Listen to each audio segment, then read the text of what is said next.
નમસ્કાર વિદ્યાર્થી મિત્રો, ગુરુ પૂર્ણિમાની સર્વે વિદ્યાર્થીઓને ખૂબ ખૂબ શુભેચ્છાઓ.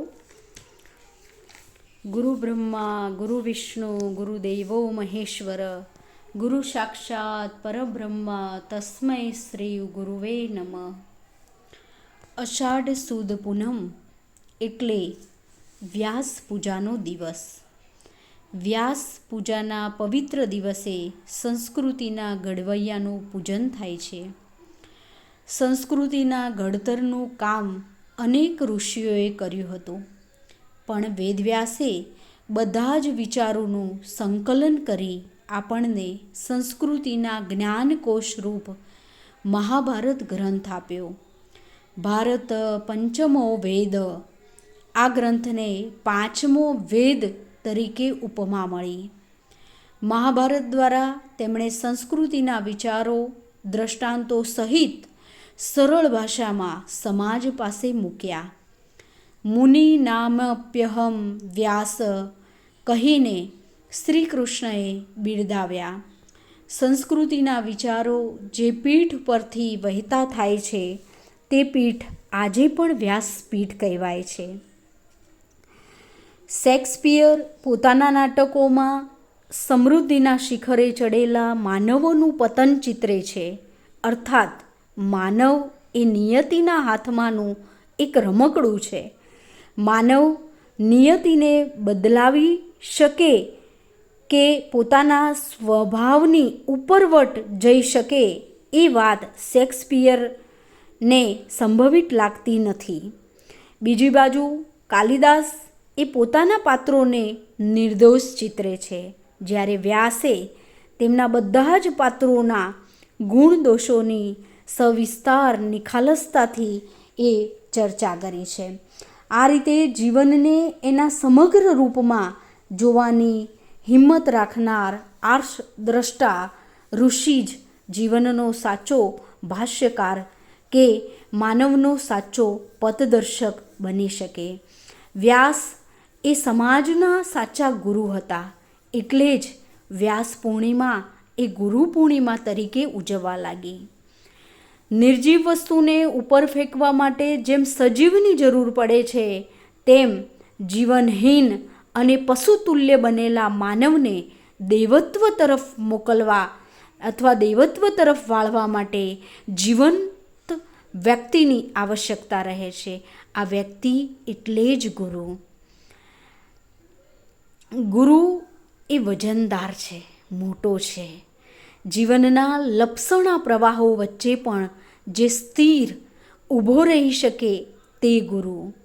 આજે ગુરુ પૂજા એ ગુરુવાદમાં પરિણમી છે. માનવી અંધશ્રદ્ધા, વહેમ, અજ્ઞાનના અંધારામાં અથડાયા કરે છે. ગુરુ એ તો કુંભાર છે અને શિષ્ય એ કુંભ છે.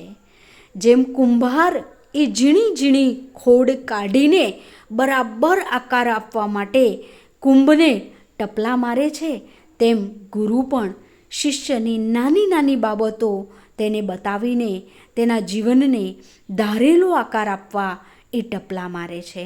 પણ કુંભારનો બીજો હાથ જેમ કુંભને અંદરથી પંપાળતો હોય છે, તેમ ગુરુ પણ શિષ્ય ઉપર અંતરથી પ્રેમ જ કરતા હોય છે. એટલે આ બાબતે શિષ્યએ ગુરુ પ્રત્યે કૃતજ્ઞ રહેવું જોઈએ.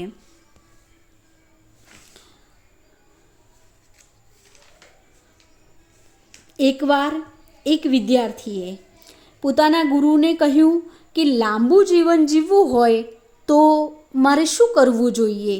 ગુરુએ કહ્યું, કાલથી તું સવારે 5 વાગે ઉઠીને મારા ઘરે આવજે. શિષ્ય તો બહુ જ ઉત્સાહથી 4 વાગે ઉઠીને પોતાનો નિત્યક્રમ પતાવીને 5 વાગે ગુરુના ગૃહે પહોંચી ગયો. ગુરુ તેને સંસ્કૃતના શ્લોક ગાનથી શરૂ કરીને યોગ, પ્રાણાયામ, સૂર્ય નમસ્કાર કરાવીને જીવનનો બોધ આપવા લાગ્યા. રોજનો આ નિત્યક્રમ થતો રહ્યો. આમ કરતાં કરતાં 3 મહિના ગયા, પણ શિષ્યને પેલા લાંબા આયુષ્ય માટેનો કોઈ જવાબ મળ્યો નહીં. તેને કંટાળીને ગુરુને કહ્યું કે હું 3 મહિનાથી આવું છું, પણ મારા પ્રશ્નોનો જવાબ મને મળ્યો નહીં. ત્યારે ગુરુએ હસતા હસતા કહ્યું, તું પહેલાં કેટલા વાગે ઉઠતો હતો? શિષ્યએ કહ્યું, 7 વાગે. ગુરુ કહે, હવે તું કેટલા વાગે ઉઠે છે? શિષ્યએ કહ્યું, 4 વાગે. તો ગુરુએ કહ્યું, તું એક દિવસમાં પહેલાં કરતાં 3 કલાક વહેલા ઉઠે છે, તો મહિનાના 90 કલાક તું વહેલા ઉઠ્યો, તો તારું આયુષ્ય એ વહેલા ઉઠવાથી આપોઆપ તંદુરસ્ત થયું કે નહીં? તો તંદુરસ્ત આયુષ્ય થાય તો લાંબુ આયુષ્ય જીવાય કે નહીં? તો એમ એને ખબર પણ ન પડતા ગુરુએ તેને ઉઠવાનો આવો નિત્યક્રમ એ સૂચવ્યો. એટલે રાત્રે વહેલા જે સૂએ વહેલા ઉઠે વીર, બળ બુદ્ધિને ધન વધે વળી સુખમાં રહે શરીર. એટલે આમ આપણને ખબર ન પડતા પણ ગુરુ આપણા જીવનમાં ઘણું બધું આપી જાય છે. એટલે ખબર ન પડતા પણ બધું જીવનમાં મળે તે જ જીવનનું ખરું શિક્ષણ છે. આજના આ પર્વે સર્વ ગુરુઓને વંદન અને પ્રણામ કરી મારી વાણીને વિરામ આપું છું. જય હિન્દ, જય ભારત.